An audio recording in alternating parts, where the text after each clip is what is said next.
Sayyidina Ali pernah mengatakan begini, sampaikan murid beliau.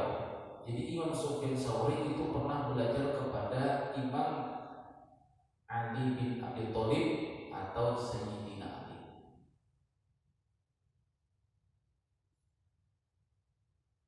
Sufyan Tsauri ini menurut ulama-ulama kita, ulama-ulama salaf dahulu, pernah membuka madhab seperti Imam Abu Hanifah, itu madhab beliau sampai sekarang. Cuma madhab daripada Imam Sufyan Tsauri ini berhenti karena beliau tidak memiliki lagi murid-murid yang meneruskan madhab beliau. Padahal beliau ini pun adalah murid para sahabat. Abu Hanifah itu berguru kepada 70 sahabat. Jadi semua pendapat beliau itu berdasarkan sahabat. Setiap pendapat para sahabat itu pasti diridhoi oleh Rasulullah SAW. Jadi tidaklah kita patut mengatakan orang yang tidak bermadhab, orang yang bermadhab itu masih salah di dalam pemikirannya. Tidak pantas kita mengatakan hal yang demikian. Karena semua itu keilmuan para madhab yang itu selalu berlandasan kepada para sahabat dan tentunya akan berlanjut kepada Rasulullah SAW. Jadi Imam Sufyan Tsauri pernah belajar kepada Sayyidina Ali. Lalu sahabat beliau ini bertanya, sabar itu kata Sayyidina Ali, ini sahabat Imam Sufyan Tsauri, sabar itu terhadap iman. Kedudukan sabar di dalam keimanan itu seperti kepala terhadap jasad atau tubuh. Artinya tubuh ini kalau tidak memiliki kepala kan mati. Nah, sama iman kita ini. Iman kita ini kata Sayyidina Ali itu sama seperti kepala di atas tubuh. Sabar itu seperti kepala. Kalau orang memiliki iman yang tinggi, melaksanakan ibadah apa dulu, tapi tidak berlandaskan sabar, maka pekerjaan ibadahnya itu mati. Sekalipun dinilai manusia, pekerjaan ibadahnya itu hidup. Artinya orang ini istiqomah.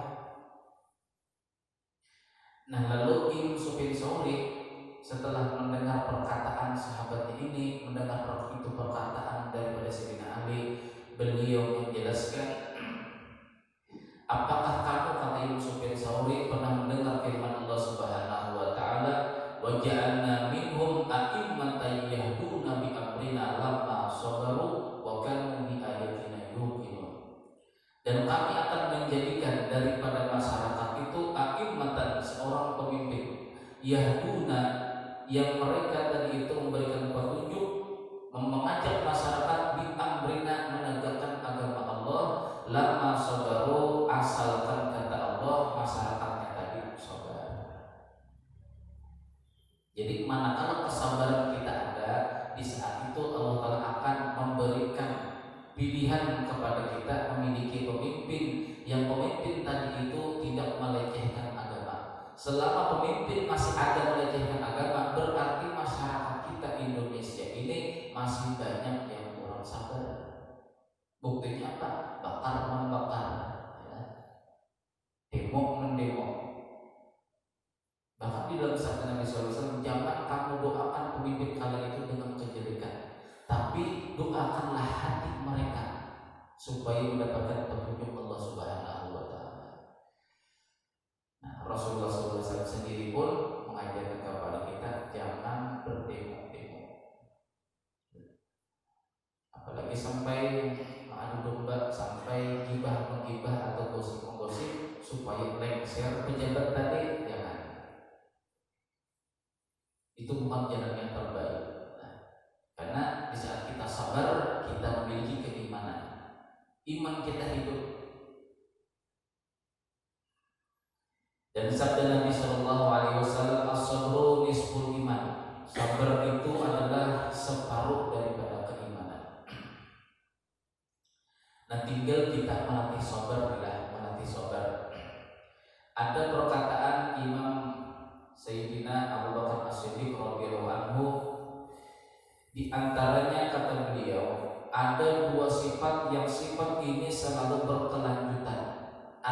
bila ada ini pasti temannya ini, bila ada ini pasti temannya ini, yaitu sabar dengan syukur. Contoh, Allah Subhanahu wa taala menciptakan 12 bulan, ialah Muharram, Safar, Rabiul Awal, Rabiul Akhir, Rabiul Awal, Rabiul Akhir, Rajab, Sya'ban, Ramadan, Syawal. Ialah di antara 12 bulan,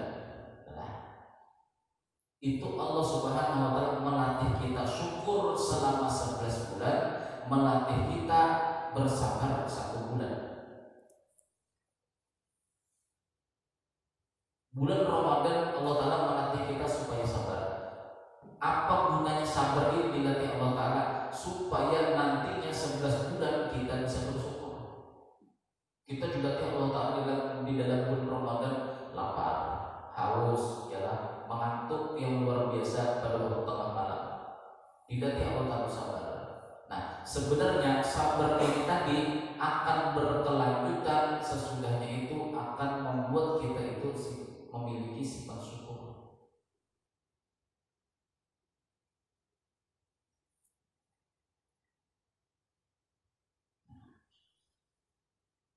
Dua sifat ini kata Sayyidina Ali, kata Abu Bakar As-Siddiq, selalu berbarengan, artinya tidak berpisah. Contoh yang sangat mudah lagi Pak. Liso ini farhani. Orang yang puasa itu kata Rasulullah memiliki 2 kebahagiaan. 2 kebahagiaan. Yang pertama kebahagiaan di saat dia berbuka, dan yang kedua kebahagiaan nanti dia bertemu dengan Allah Ta'ala di akhirat. Kita ambil hikmahnya di sini. Bukan hadis itu sekedar sampai sebatas kata-kata, namun ada hikmah yang di dalam. Kita kaitkan lagi kepada perkataan daripada Abu Bakar As-Siddiq. 2 sifat yang selalu berbarengan, sabar dengan syukur. Di saat kita mulai habis imsak, sabar kita tidak makan, sabar kita minum, sabar kita menahan hawa nafsu kita. Nah, sabar tadi ini akan diberikan Allah Ta'ala buah kita bersyukur. Buktinya kata Rasulullah SAW akan mendapatkan 2 kebahagiaan bagi orang yang puasa itu di saat dia berbuka puasa. Coba kita waktu buka puasa, walaupun kita dikasihkan uang banyak, nah di waktu kita hendak buka puasa dikasihkan uang, dikasihkan minuman, kita pasti akan memilih minuman. Kita minum. Makanya di saat kita minum tadi kan terasa nikmat yang luar biasa. Padahal cuma segelas air, padahal seteguk air. Coba di bulan-bulan yang lain, pernahkah kita merasakan nikmat, diberikan nikmat oleh Allah Subhanahu wa Ta'ala? Padahal 11 bulan sebelum bulan Ramadan kita ini makan minum itu lebih banyak ketimbang berbuka puasa. Ini ya, bulan Syawal minum kita sehari misalnya 1 liter. Adalah pernah merasakan nikmat syukur waktu kita minum ya? Segelas teh, pernah nggak kita minum merasakan nikmat luar biasa? Tidak pernah.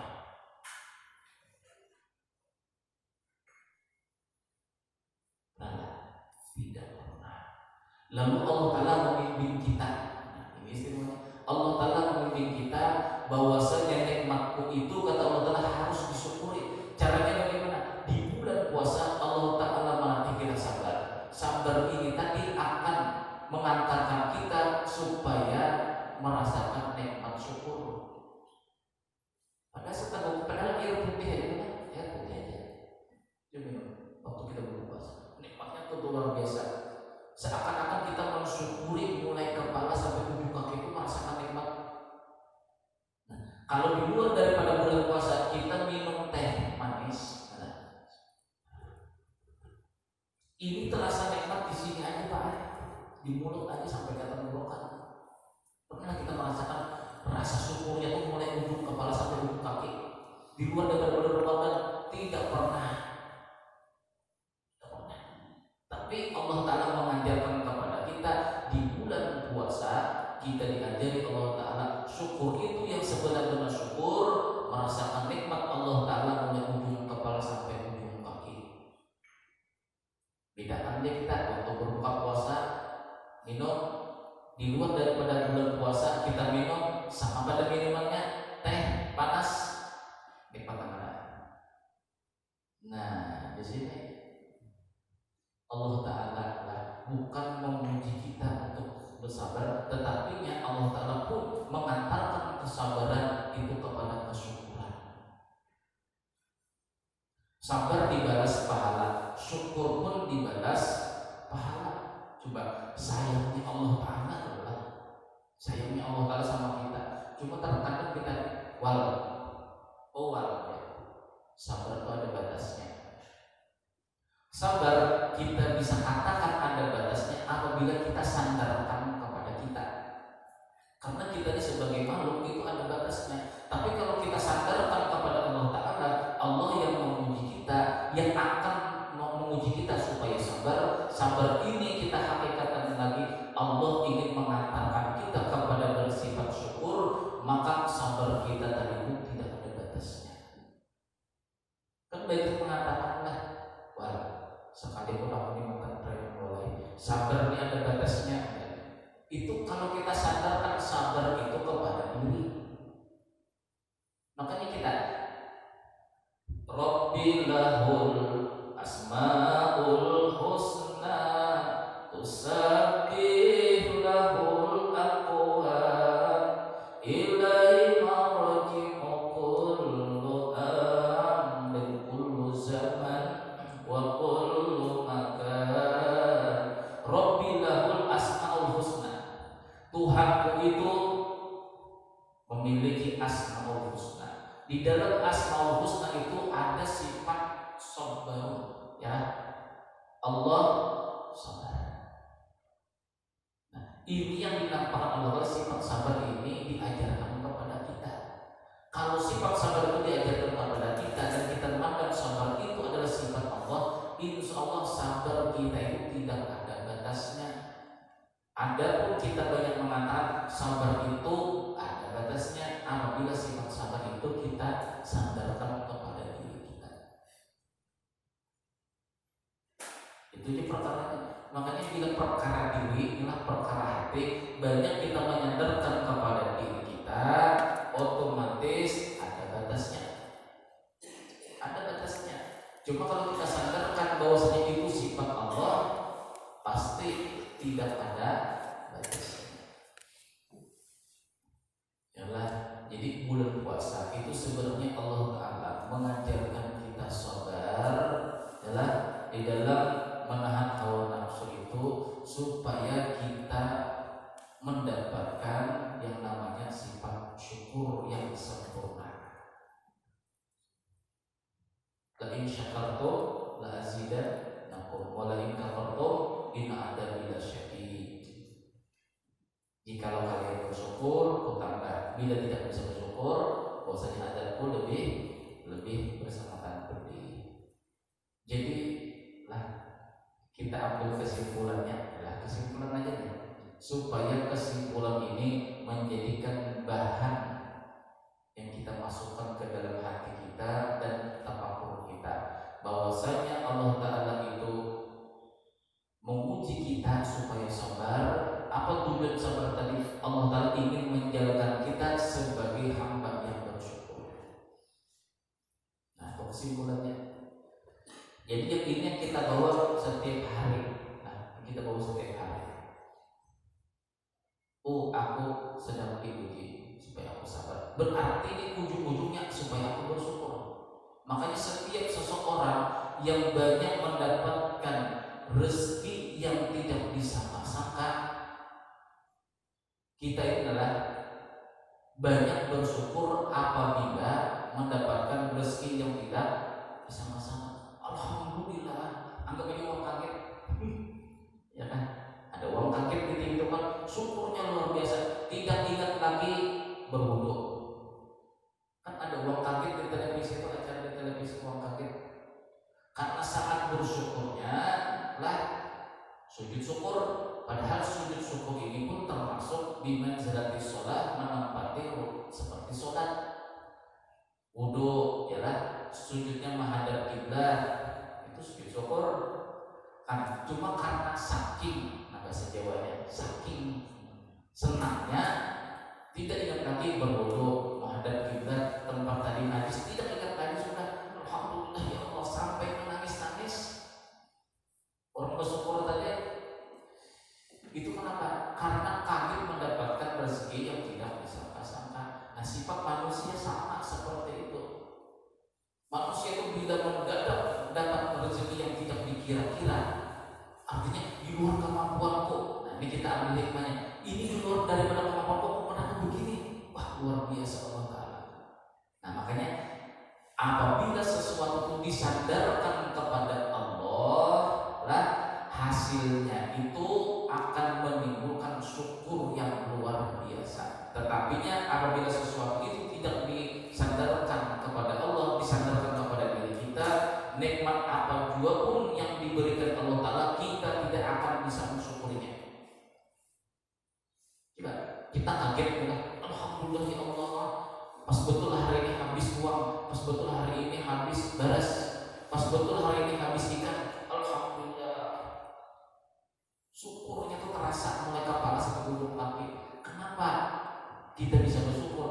Dikarenakan tidak pernah kita kepikiran hari ini dapat rezeki. Kenapa kita tidak berpikir?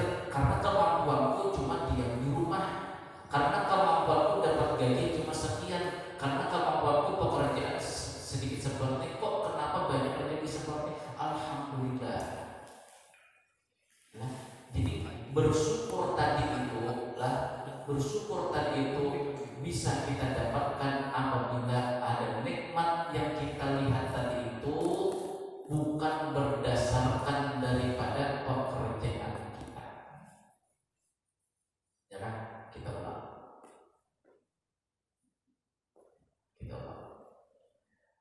Syukur itu bisa tertanam di dalam dada kita, tertanam di dalam hati kita apabila nikmat itu tidak kita sandarkan kepada kita. Bila kita sandarkan kepada Allah, pasti akan kita bersyukur. Gajiku cuma sekian, udah sampai 1 juta misalnya, kok sekarang alhamdulillah ya Allah dapat 3 juta. Bersyukurlah kita pada waktu mendadak. Bersyukur. Kenapa? Karena pikiran kita gajiku cuma 1 juta. Tidak mungkin mendapatkan 3 juta, lalu mendadak datang 3 juta. Bersyukurlah kita, bersyukur.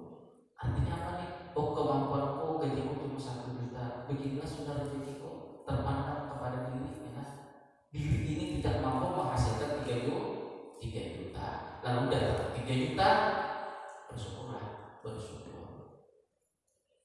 Nah, itu pelajaran yang luar biasa. Jadi selama kita memandang kelemahan diri kita, diberikan Allah Ta'ala secara mendadak, diberikan Allah Ta'ala tanpa pemikiran kita akan bersyukur.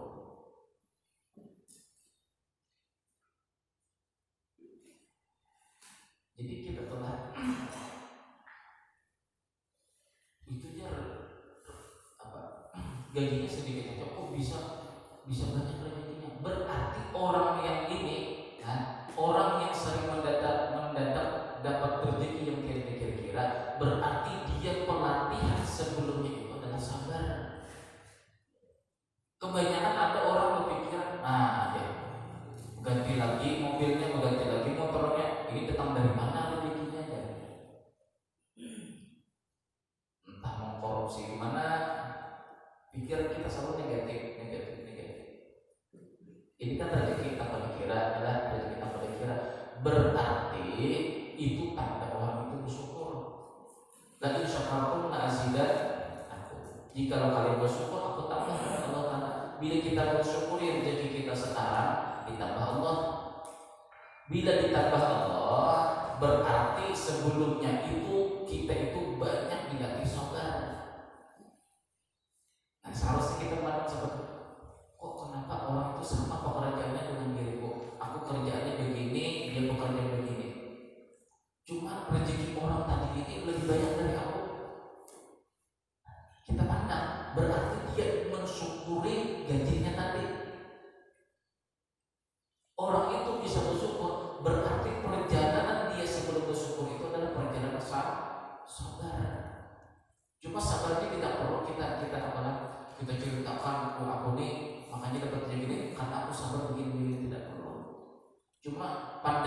kita nih terhadap makhluk supaya sangka baik, karena orang ini melimpah rezekinya, padahal sama gajinya takut, sama gajinya. Berarti kita itu banyak kurang sabar, orang ini banyak sabar.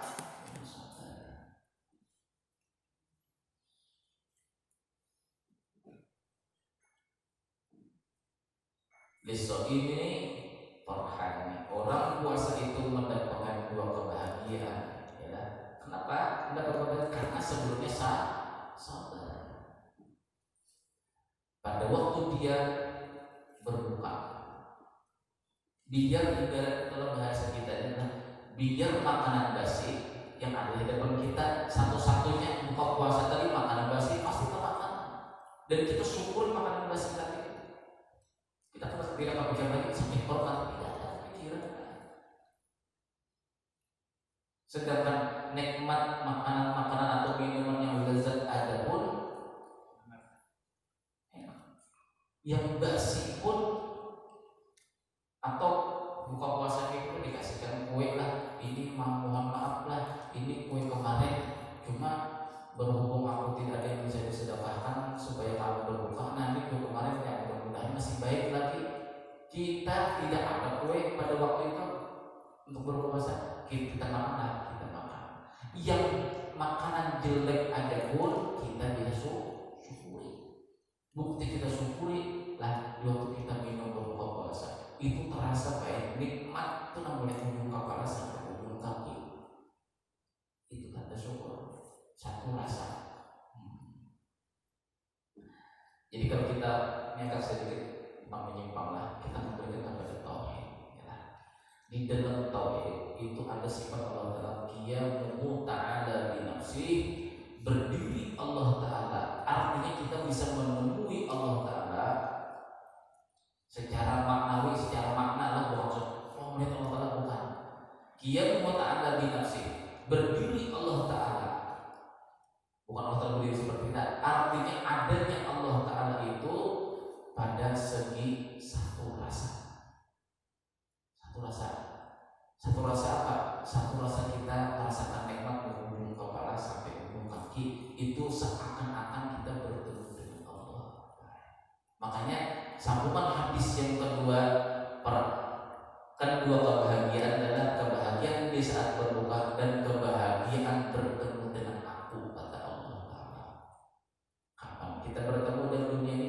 Di saat kita mensyukuri nikmat Allah mulai ujung kaki sampai ujung kepala sampai ujung kaki dengan satu rasa nikmat semata. Itulah makna kita itu bertemu dengan Allah Taala di dalam dunia.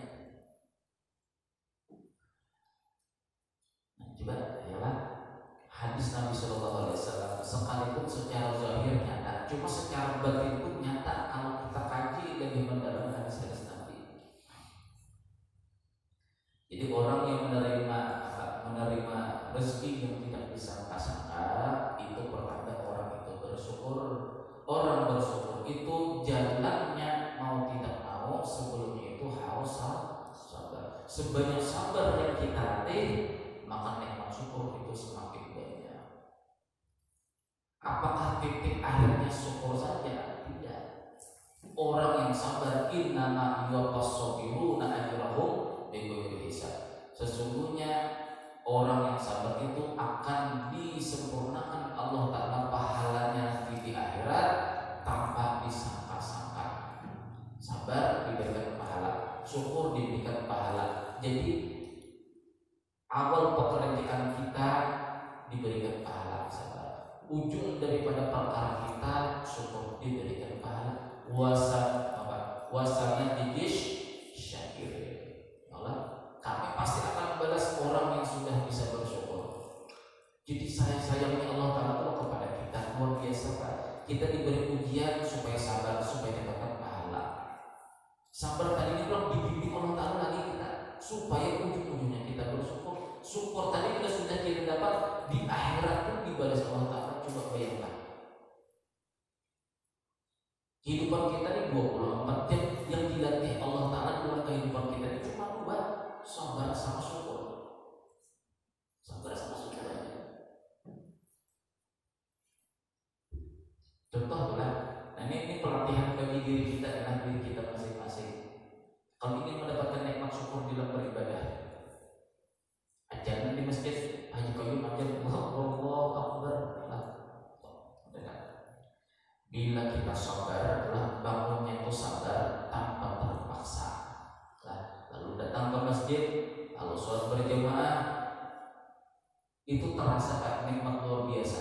Selesai sholat kita merasakan alhamdulillah bisa mengerjakan sholat berjamaah, itu pasti terasa. Cuma apabila kita terpaksa di saat mendengar kajian subuh atau di saat mendengar ayat-ayat Al-Quran di masjid, apakah sudah yang sholat subuh, itu nanti selesai salat, assalamualaikum warahmatullahi wabarakatuh, assalamualaikum warahmatullahi wabarakatuh, tidak terasa kita itu tidak bersyukur. Makanya dibedakan orang yang sabar awal mula bangun tidur, sabar bila hendak melaksanakan daripada perintah Allah. Datang ke masjid, sholat, setelah salat itu terasa kayak mulai ujung kepala sampai ujung kaki kita bersyukur kepada Allah Ta'ala. Rasa nikmatnya luar biasa. Nah jadi kita untuk menilai diri kita pribadi adalah, aku ini bersyukurkah bisa sholat berjamaah, tidakkah? Lihat, putar balik kembali waktunya.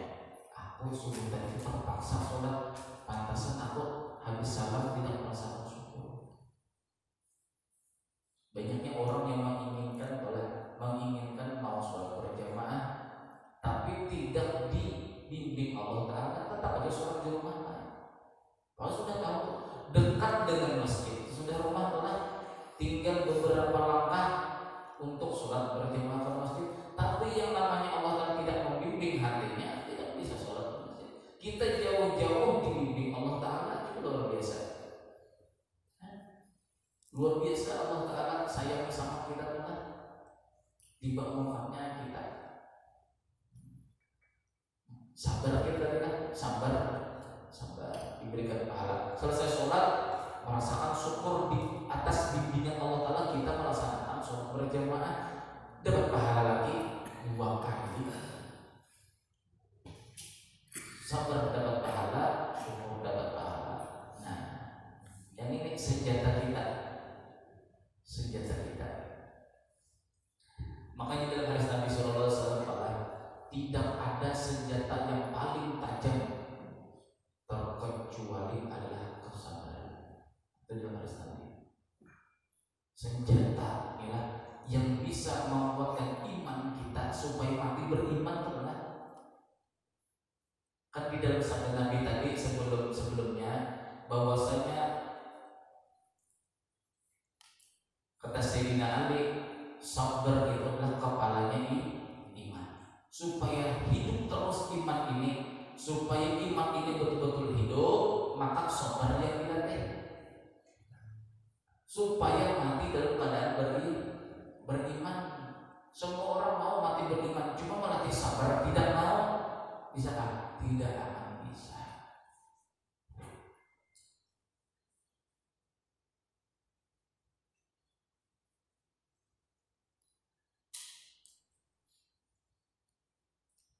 Nah itu pelatihannya lah. Jadi setiap pelatihan itu pasti ada nilai.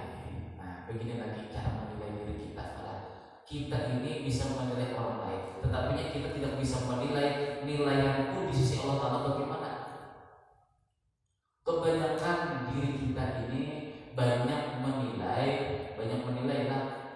menilai orang lain, cuma kita tidak bisa menilai diri kita di sisi Allah. Kita bisa menilai diriku ini dengan masyarakat, kita bisa menilai masyarakat terhadap diriku, tapi tidak pernah manusia itu memikirkan bagaimana nilaian aku di sisi Allah. Ada jalannya kira-kira ada jalannya supaya kita ini bisa mengetahui nilaian diri kita.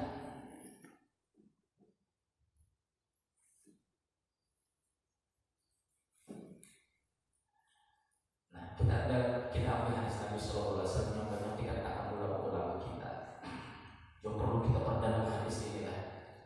Innallaha la yanzuru ila suwarikum wala ajsamikum walakin yanzuru ila qulubikum.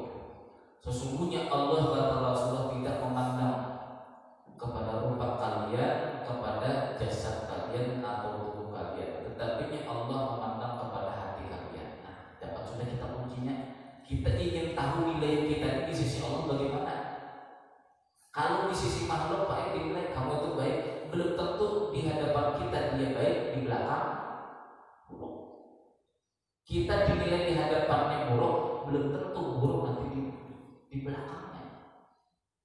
Itu manusia, sifat manusia itu nilainya itu tidak pasti 100%. Lalu kita berpegang kepada nilai manusia.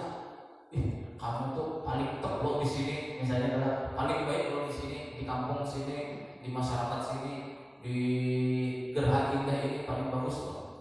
Itu di hadapan kita berpegang kepada perkataan manusia tadi, lalu kita ini berkeyakinan nilaiku itu di sisi Allah Ta'ala seperti ini, bukan seperti itu.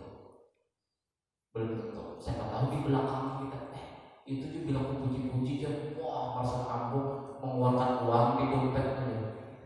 Makanya kalau ketemu orang itu banyak-banyak ditinggikan aja ya. Pasti kamu dikasih uang. Kan ada begitu kan? Ada yang terjadi itu bila kita meninggi-ninggikan begini, naik jabatan eselon 1, eselon 2, ya Allah. Itu nilai makhluk, itu yang banyak kita perpegangi, tertipu daya. Supaya jangan tertipu daya, supaya kita bisa berbenah diri, carilah nilai yang Allah terhadap diri kita. Itu pasti 100% pasti. Kalau Allah tak menilai kita seperti, berarti seperti itu pula nanti di akhirat. Nah, kita sudah tahu Allah Ta'ala memandang kepada hati. Nah, berarti ini wadahnya kertas sama pulpennya di hati kita, nilai Allah Ta'ala. Jadi begini, kalau ingin mengetahui nilai kita di sisi Allah, maka ada dua perkara.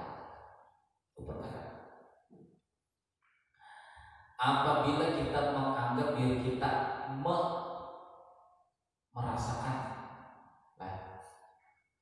merasakan diri kita menang berdebat, nah, diri kita ini merasa menang, wah aku menang berdebat, berarti kebalikannya kita dikalahkan oleh hawa nafsu kita.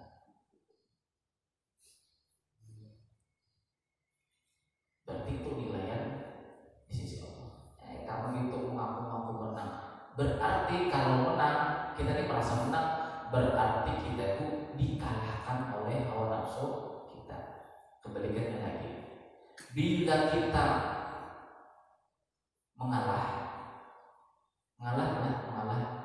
berarti kita dimenangkan oleh Allah Ta'ala. Maka kebalikannya, bila kita mengalah, berarti kita dimenangkan Allah. Bila kita mengaku menang, berarti kita dikalahkan oleh Allah. Makanya man tawaddoa faqad rafa Allah. Barang siapa merendah itu ditinggikan Allah. Nah, itu dalilnya. Jadi aku ini dinilai Allah Ta'ala bagus atau tidak, apabila kita merasa diri kita buruk, berarti di sisi Allah Ta'ala kita baik. Bila merasa diri kita ini menang, mengaku paling bagus, berarti di sisi Allah Ta'ala paling buruk. Di sini nilainya kertas sama pulpen itu di sini. Tinggal kita lagi mengetahui. Mendingan kita mengalah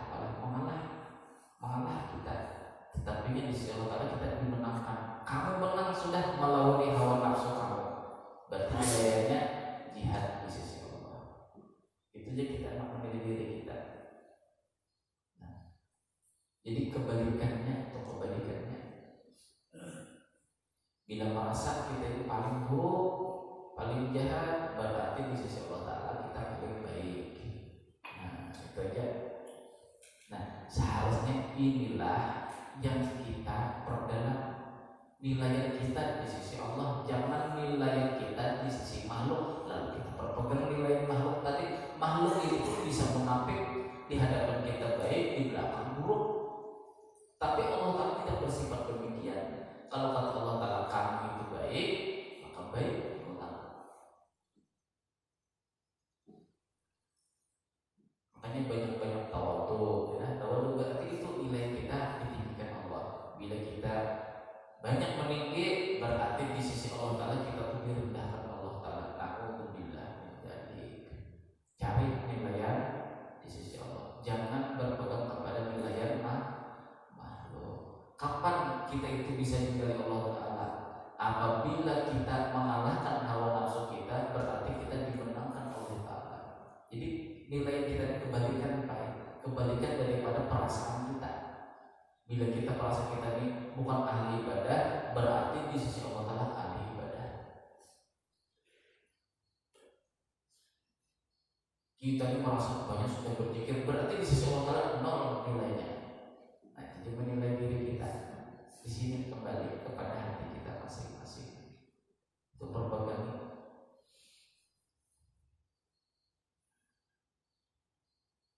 Luar biasa adalah ilmu hati. Karena Allah Ta'ala memandang kesini semua kayak bukan kepada zahir, karena zahir ini banyak menipu. Itu dijelaskan dalam hadis pada bahwasanya nanti di akhirat itu yang dinampakkan Allah Ta'ala itu adalah perkara hati. Yang munafik kelihatan kemunafikannya di akhirat. Yang jahat hatinya sekalipun baik pekerjaan dalam dunia ini akan diperlihatkan Allah Ta'ala. Karena dunia ini menampakkan sesuatu yang zahir, maka di akhirat Allah Ta'ala Maha Adil, yang di dalam dinampakkan Allah Ta'ala keluar. Jadi seluruh manusia supaya tahu nanti di akhirat di padang mahsyar itu ketahuan, oh ini yang munafik, ini yang tidak, ini yang baik, ini yang buruk. Itu diperlihatkan Allah Ta'ala. Yang di dalam dikeluarkan Allah Ta'ala semua. Tidak ada lagi rahasia. Kalau di dunia kita masih tertipu daya dengan zahirnya manusia, dengan nampaknya manusia, sedangkan dalam hatinya kita tidak pernah mengetahuinya. Itu latihannya tadilah. Sabar itu adalah perjalanan kita menuju syukur. Berarti aku ini diuji, berarti mau diantarkan Allah Ta'ala sebagai hamba yang bersyukur. Alhamdulillah kamu menguji aku, kamu menghinakan aku, alhamdulillah. Jadi kita tidak marah, kita diomongin orang tidak marah, kita dihujat orang tidak marah. Kenapa? Ini jalan orang ini sebagai alat aku bersabar. Berarti Allah Ta'ala menginginkan aku supaya bersyukur. Maka buktikan kita, bila kita mengalah di dalam berdebat, itu pasti ujung-ujungnya kita akan mendapatkan nikmat luar biasa. Kita merasakan sendiri, kami mohon maaf saya berbuka di depan sampean. Saya sudah merasakan nikmat yang luar biasa diberikan Allah Ta'ala. 5 tahun saya di Pulau Parah. Mulai mengimami masjid yang baru, sholat Jumat itu 2 saf sampai 10 saf. Setelah saya mendapatkan 10 saf, saya dipitnah macam-macam, diusir dari Pulau. Nah, setelah di sini Allah Ta'ala memimpin mendapatkan nikmat yang luar biasa saya rasakan.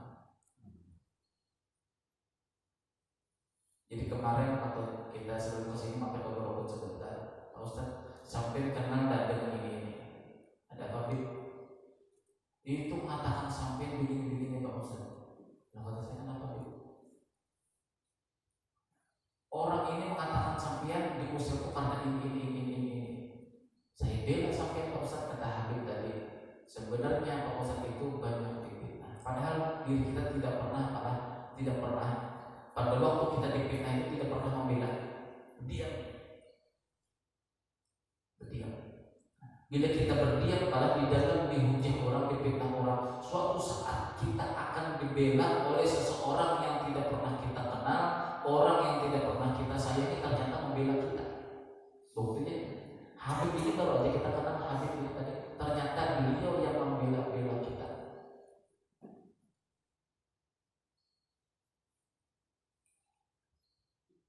Sama sampai juga sama. sampai sekarang bisa menikmati, alhamdulillah, nikmat luar biasa di sini. Berarti sampai sebelum-sebelumnya itu adalah telah melatih kesabaran, melatih kesabaran seperti itu.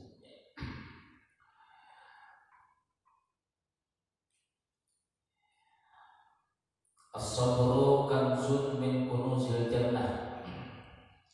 Sabar itu adalah suatu perbendaharaan daripada beberapa perbendaharaan di surga. Nah, kalau kita sekedar melihat teksnya seperti ini, tidak kita kaji lebih dalam, tidak bisa kita akan menemukan namanya ilmu hikmah. Coba kita lihat sini. Sabar itu adalah suatu perbendaharaan, suatu suatu perhiasan-perhiasan yang ada di dalam surga.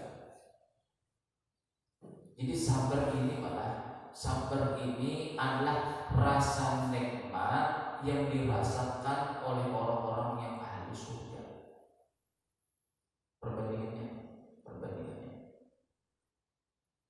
Makanya di waktu kita sabar, itu yang kita rasakan, malah itu suatu kemenangan kita melawan hawa nafsu kita. Suatu kemenangan.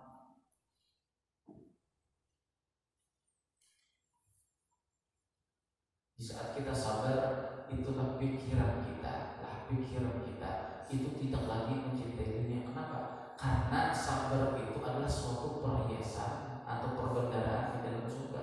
Orang di dalam surga itu kan tidak ada pikiran dunia, tidak ada. Makanya di dalam hadis Nabi Sallallahu Alaihi Wasallam, "Idza marartum bi rabbil jannah farqa'u." Apabila kalian itu melewati suatu kebun-kebun surga, hendaklah kalian berhenti. Apa itu kebun surga wahai Rasulullah? Yaitu majelis ilmu. Kalau sampai di sini kita paham, belum tentu kita dapat hikmah. Sekarang kita ulang kembali kalimat Nabi. Apabila kalian melewati kebun-kebun surga, kita komat di sini dulu. Kebun surga itu berada di dalam surga. Sedangkan di dalam surga itu bagaimana rasanya? La laqu fiha wala la yasma'u fiha laghaw wala ta'sima. Di dalam surga itu tidak ada duka cita. Malah ketika kita pernah, apabila kalian kata Rasulullah menemukan kebun-kebun surga, hendaklah berhenti. Komat dulu di sini. Kebun surga itu berada di dalam surga. Keadaan orang di dalam surga itu bagaimana? Orang itu dalam surga kata Rasulullah tidak ada duka cita. Pikiran dunia pun tidak ada. Kenapa? Karena mereka berada di akhirat. Nah, lalu sahabat bertanya, keadaan tidak ada duka cita, keadaan senang saja, tidak ada pikiran dunia, itu di mana letaknya? Majlisul ilmi, di dalam majelis ilmu.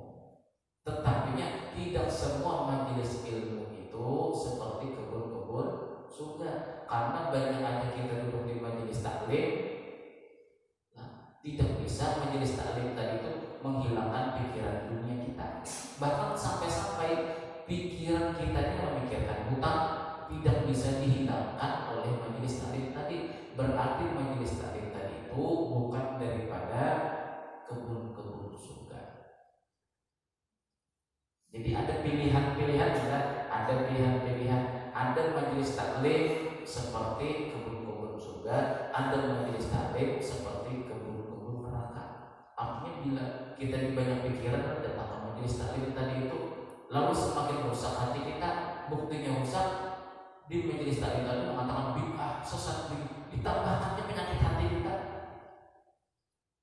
yang asal mulanya kita tidak membid'ahkan itu, ternyata si ustaz itu bid'ah, itu sesat, neraka. Semakin banyak rusak hati kita, berarti itu majelis taklim seperti majelis neraka.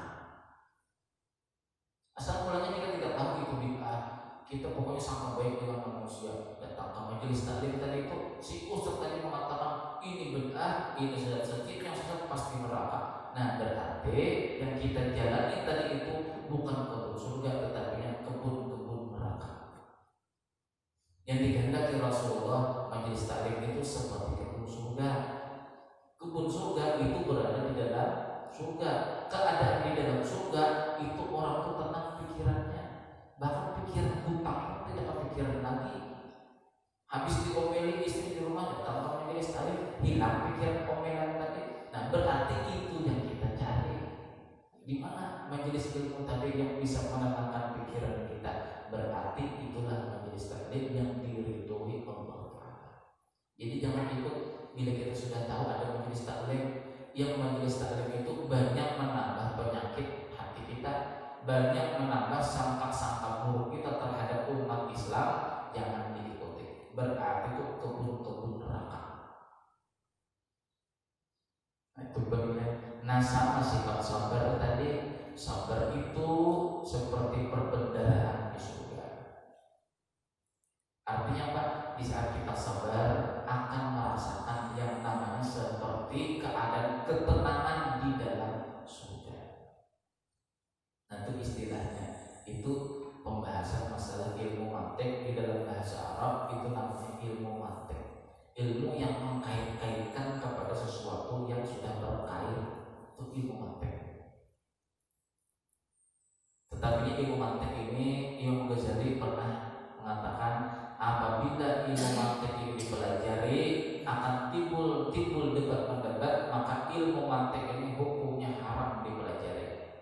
Karena kalau orang tahu ilmu mantik ini seperti ini, pada kait ke sini, kait ke ini, lalu ini dipelajarinya untuk berdebat dengan manusia, maka hukumnya kata Imam Ghazali ilmu mantik ini hukumnya haram. Tapi apabila kita belajar ilmu mantik yang seperti mengkaitkan seperti ini untuk belajar ilmu agama, maka hukumnya wajib. Nah, itu tinggal jurusannya aja lagi. Ilmu bahasa Arab ini tidak seperti bahasa Indonesia, Pak. Tidak seperti Indonesia. Jadi sabar itu adalah suatu perbendaharaan daripada beberapa perbendaharaan di surga. Artinya keadaan manusia di dalam dunia ini lah apabila bersifat sabar, maka ketenangannya itu seperti ketenangan orang-orang yang berada di dalam surga. Wallahu a'lam bishawab. Silakan kalau ada yang ingin kita menjakarkan. Yang mau nanya Ustaz. Suatu hari dulu ini ada orang meninggal disolatkan, di masjid di rumah. Lalu imamnya itu ngomong gini kan, baca ini. Terus itu ala ahli khair. Jawabannya kan baik, sebenarnya baik.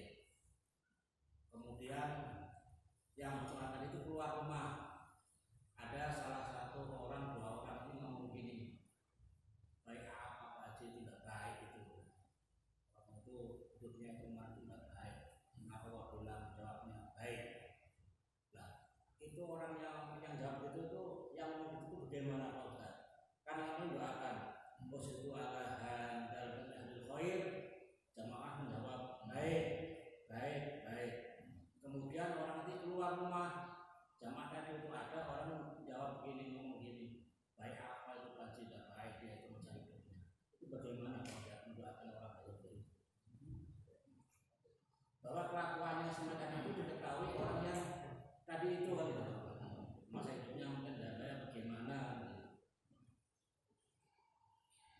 Nah, orang-orang yang berprasangka seperti inilah kita ambil daripada hadis Nabi Sallallahu Alaihi Wasallam di dalam kitab Mau'izatul Usburiyah. Kalau tidak salah di dalam kitab Mau'izatul Usburiyah. Itu kan ceritanya masalah asyidu ala hadan ala khair, itu ada dalilnya di dalam hadis. Di saat Rasulullah Sallallahu Alaihi Wasallam dan sahabat Sayyidina Umar dan sahabat yang lainlah ada jenazah dilewatkan di hadapan Rasulullah. Nah, jadi kata sahabat, itu orang yang baik wahai Rasulullah. Insya Allah kata Rasulullah itu baik. Lagi yang lewat jenazah yang kedua, orang itu buruk wahai Rasulullah. Jadi kata Rasulullah, orang itu insya Allah menjadi orang yang buruk. Antum syuhada di dunia. Kalian itu menjadi saksi terhadap orang-orang yang ada di dalam dunia. Jadi Sayyidina Umar mendatangi Rasulullah, wahai Rasulullah, bagaimana kalau orang itu bersaksi terhadap mayat, mayat itu buruk tetapi kita saksikan baik. Jadi kata Rasulullah, orang itu menjadi baik. Kenapa? Karena kita mendoakan orang buruk menjadi baik, maka orang tadi menjadi baik di sisi Allah. Tetapi sebaliknya kata Rasulullah, bagaimana kalau orang itu jumlahnya 2 orang, wahai Rasulullah, orang itu akan jadi baik di sisi Allah. Bagaimana dengan 1 orang, maka sama pula kata Rasulullah. Jadilah sangka-sangka kita ini sebenarnya menjadi doa, bukan kita mendustakan terhadap kelakuannya, bukan. Sangka-sangka kita inilah yang menjadikan doa bagi si mayat tadi. Ini bila kita adalah bersangka buruk dengan orang, berarti itulah nilai hati kita di sisi Allah. Itu kita. Kalau menilai orang lain mudah kita ingat, tetapinya bagi bisa menilai diri kita sendiri sudah tidak bisa. Bagaimana cara menilai? Apapun perbuatan kita terhadap makhluk Allah, bila baik berarti baik di sisi Allah. Bila kita buruk, berprasangka buruk dengan makhluk Allah, berarti itulah nilai kita di sisi Allah. Entah orang ini munafik atau apapun itu jawabannya di sisi Allah. Yang penting kita untuk menilai diri kita, bila kita menilai orang lain buruk, berarti kita buruk di sisi Allah. Bila kita menilai orang lain itu baik, maka di sisi Allah kita nilainya baik. Nah itu ada dalilnya lah. Jadi orang-orang dahulu itu pasti pakai dalil. Nah, persaksian kalian itu menjadikan doa bagi si mayat kata Rasulullah. Jadi kita asyhadu, artinya saksikan wahai yang telah sholat jenazah di sini, ala hadal mayit, terhadap orang yang mati ini, min ahlil khair, orang baik. Jadi kita khair atau baik, orang itu baik. Jadi doa, apalagi 40 orang diampuni dosa si mayat tadi kan. Makanya kata Rasulullah SAW, apabila kita sholat jenazah, nah tidak sampai 40, maka disusun safnya tadi menjadi 3. Jadi 10, nah 3 di depan, 4 di belakang, 4, 8, 11 dengan 5. Yang penting bila tidak sampai 40, susun 3 saf. Maka 3 saf itu kata Rasulullah menyamai daripada orang 40. Apa gunanya 40? Tidak ada perkumpulan 40 terkecuali ada 1 orang wali di sana kata Rasulullah. Jadi kalau seorang wali itu mendoakan kepada si mayat akan keampunan, maka si mayat tadi akan diampuni Allah. Yang kebanyakan sangka buruk tadi itu kan. Nah, ini sudah sangka buruk berarti rusak hati itu rusak. Jadi kita kalau bisa kita di gerah indah ini, kalau ada yang meninggal tetap kita amalkan walaupun orang lain tidak mengamalkannya. Ya paling minimal kita nih yang ikut jemaah di sini mengamalkan hadis Nabi tadi, itu cuma perumpamaan aja. Perumpamaan hadis Nabi tadi, tapi cara mengamalkannya itu seperti tadi. Saksikan bahwasanya mayat yang di hadapan kita ini termasuk orang yang baik. Baik kata kita ini doa.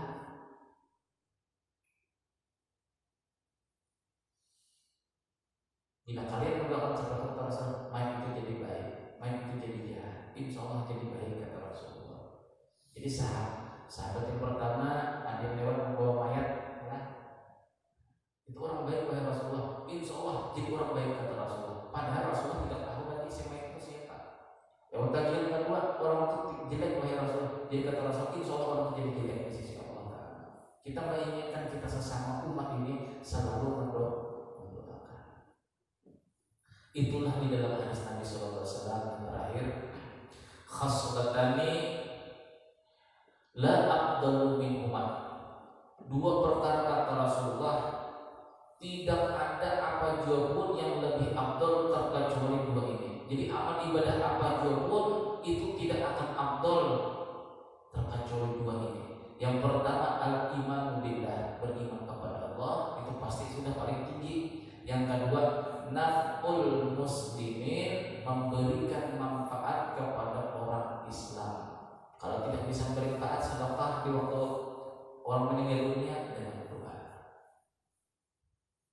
Kita beriman kepada Allah, dan yang kedua banyak-banyak memberikan manfaat kepada orang Islam. Itu paling afdol amalan sebenarnya. Jadi kalau kita beramal sangat mohon maaf, kenapa kita harus berwirid, kenapa harus berjamaah? Itu jawabannya hadis tadi. Itu jawabannya hadis tadi. Memberikan manfaat kepada orang Islam. Kita tidak tahu jemaah ini ada yang tidak bisa berdoa, ya kan? Mau berdoa bahasa Banjar, ditahukan teman sebelah. Mau berdoa bahasa Jawa, kelekek ketawa ini samping. Mau berdoa bahasa Bugis, ya kan? Kan amdulnya itu kan doa itu bahasa Arab, ya, bahasa Arab. Lalu kita ini tidak bisa baca doa bahasa Arab, ikut imam. Imam tadi mendoakan kita mengaminkan, sama-sama memberikan manfaat. Jangan ibadah itu untuk manfaat diri pribadi. Sholat berjamaah itu sebenarnya adalah itu menampakkan bahwasanya manfaat kepada diri pribadi, manfaat kepada jamaah. Jadi kenapa sholat berjamaah itu nilainya 27 derajat? Memang tidak ada dijelaskan di hadis, cuma kita ambil hikmahnya aja. Kenapa sholat berjamaah itu lebih afdal daripada sholat sendiri 27 derajat? Dikarenakan apa? Si imam memberikan manfaat kepada makmum, makmum memberikan manfaat kepada imam. Di mana manfaat saling manfaat ini? Di saat imam membimbing makmum, artinya imam ini memberikan manfaat kepada makmum. Di saat si makmum mengaminkan, siapa tahu ada yang makmul yang ujung situ yang nonton amin, ya, kabulkan kata-kata dari ujung tadi. Makmul doa kita mendapat manfaat imam, saling memberikan manfaat. Jangan habis sholat berarti tidak bisa balas budi. Sudah mengambil manfaat, anak imam sudah tenang, dapat 27 derajat. Belum tentu. Karena hikmah sholat berjamaah itu, imam memberikan manfaat kepada makmum, makmum memberikan manfaat kepada imam. Jangan tidak tahu diri setelah dibimbing sholat imam itu doa apakah aku tidak mau ikut? Nah, belum mengerti hadis. Ini memang secara hikmah aja ya, belum secara dalil manfaat orang itu doa berjamaah. Nah itu maksud kita lah. Dua perkara kata Rasulullah, tidak ada yang lebih afdal daripada yang dua ini. Yang pertama adalah beriman kepada Allah, dan yang kedua, jalan yang kedua bila sudah kita yakin lah, aku ini iman dengan Allah Ta'ala ini masih kurang, bukti banyak maksiat. Nah gawe yang kedua ini, kerjakan yang kedua ini, memberikan manfaat kepada orang Islam. Ini pokok dasar Islam itu dua ini aja. Bila kita mengaku diri kita iman kita masih rendah, kerjakan yang kedua, memberikan manfaat kepada orang Islam. Siapa tahu yang satu ini tadi yang kita sering kerjakan tadi ini mendoakan, tidak bisa mendoakan, tidak bisa baca doa, bersedekah. Yang penting orang Islam ini banyak manfaat. Apalagi kita ini masjid untuk dipakai manfaat akhirat. Kita bantu-bantu di masjid dengan ikhlas, insya Allah kita akan dimatikan dengan keadaan beriman. Kenapa? Karena pondasi asalnya itu kita perkuat sudah. Itu manfaatnya. Bekerja sebagai bekerja sebagai pengurus masjid supaya orang Islam banyak mendapatkan manfaat. Wallahu a'lam bishawab. Mudah-mudahan Allah Subhanahu wa taala mengampuni dosa zahir dan batin kita. Allah selalu membimbing kita, menjalankan kita kepada sabar, kepada syukur. Mudah-mudahan Allah Subhanahu wa taala selalu memberikan kita nilai-nilai yang sangat baik kepada manusia sebagai nilai itu di sisi Allah Subhanahu wa taala. Mudah-mudahan Allah taala memutuskan daripada keyakinan kita kepada makhluk, kita berpindah kepada keyakinan daripada keyakinan kepada Allah Subhanahu wa taala. Mudah-mudahan dengan kita selalu duduk di majelis taklim ini, Allah Subhanahu wa taala mewafatkan kita husnul khatimah. Mudah-mudahan kita dikumpulkan beserta Rasulullah sallallahu alaihi wasallam ada hadis ini yang walaupun niyatin shalihah ila khadratin nabiyina Muhammadin sallallahu alaihi wasallam. Al-Fatihah.